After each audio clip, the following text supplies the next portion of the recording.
ఏదైతే నిరుద్యోగుల సమస్య గురించి మాట్లాడుతున్నామో గత వారం 10 రోజులుగా ఇదే ఇష్యూ నడుస్తోంది. నిరుద్యోగులు కూడా రోడ్డు మీదకి వచ్చి నిరసన కార్యక్రమాలు చేస్తున్నారు. ఇందాక నేను అన్నట్టు టీజీపీఎస్సీ ముట్టడికి కూడా రేపు వాళ్ళు పిలుపునిచ్చారు. కాబట్టి ఏం జరుగుతుంది ఏంటి అనేది. కానీ కాంగ్రెస్ నాయకులు చెప్తున్న మాట ఏంటంటే జాబ్ క్యాలెండర్ కానీ లేకపోతే వాళ్ళు అడుగుతున్న ఏవైతే డిమాండ్లు ఉన్నాయో వాటన్నింటిని కూర్చొని మాట్లాడడానికి రెడీగా ఉన్నాము. కానీ ఇది ఒక పొలిటికల్ టర్న్ తీసుకుంటుంది. అనవసరంగా ప్రతిపక్షాలు దీన్ని రాద్ధాంతం చేసుకుని రాజకీయంగా వాళ్ళని వాడుకోవాలని చూస్తున్నారు తప్ప ఇందులో కాంగ్రెస్ పార్టీ చేస్తున్న తప్పేమీ లేదు. ఇచ్చిన హామీ నిలబెట్టుకుంటుంది అని.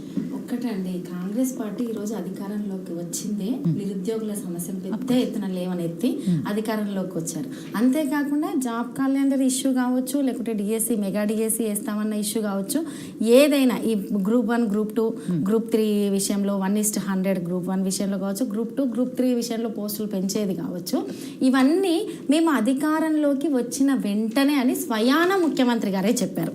ఈ రోజు దీన్ని ప్రతిపక్షాలు రాద్ధాంతం చేయడమో ఇంకోదో కాదు. ఈ రోజు ఉన్న నిరుద్యోగులు ప్రతిపక్షాలు చెప్తే బయటికి రాలేదండి. వాళ్ళు స్వయాన 6 నెలల పాటు చూసి ఇప్పుడు దాదాపు ఎగ్జామ్ డిఎస్సికి సంబంధించింది ఎగ్జామ్ డేట్ వచ్చింది. మీరు మెగా డిఎస్సి వేస్తా అని చెప్పారు. మరి గ్రూప్ 2 గ్రూప్ 3 విషయంలో కూడా ఎటువంటి పోస్టులను పెంచకుండా మాకు టైం కూడా ఇవ్వకుండా ఇప్పటికి కూడా మనం మాట్లాడాం. ఒక స్టూడెంట్ వాళ్ళకి మాకు రాజకీయాలతో సంబంధం లేదండి అని చెప్తున్నారు. ఇది రాజకీయ ఇష్యూ కాదండి, విద్యార్థుల భవిష్యత్తు. కాబట్టి మీరు మాట ఇచ్చారు, మీరు ఇచ్చిన మాటని అడుగుతున్నారు, కాదని ఇంకేది అడగట్లేదు కదండి. మీరే చెప్పారు సంవత్సర కాలం గడిచిపోనికి ఇంకా 6 నెలల కాలం ఉంది, మరి జాబ్ క్యాలెండర్ ఎప్పుడు రిలీజ్ చేస్తారని. అది పెద్ద విషయం ఏం కాదు కదండి. ఈ రోజు ముఖ్యమంత్రి అయిన రేవంత్ రెడ్డి గారు చేరికల కోసమో లేకపోతే ఢిల్లీకి 17 సార్లు తిరగడానికి సమయం ఉన్నప్పుడు విద్యార్థులను పిలుచుకొని మాట్లాడడానికి మాకు ఇంకా సమయం ఇవ్వండి అని అడగడం అనేది చాలా హాస్యాస్పదంగా అనిపిస్తుంది వింటుంటే.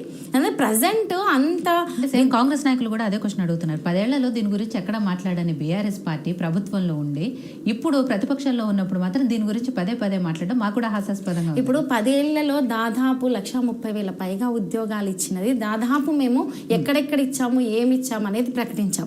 సరే, టీఎస్పీఎస్సీ విషయంలో లోటుపాట్లు జరిగిన విషయం కరెక్టే, కొన్ని జరిగాయి. ఆ తప్పిదాలను మేము సవరించుకుంటాం.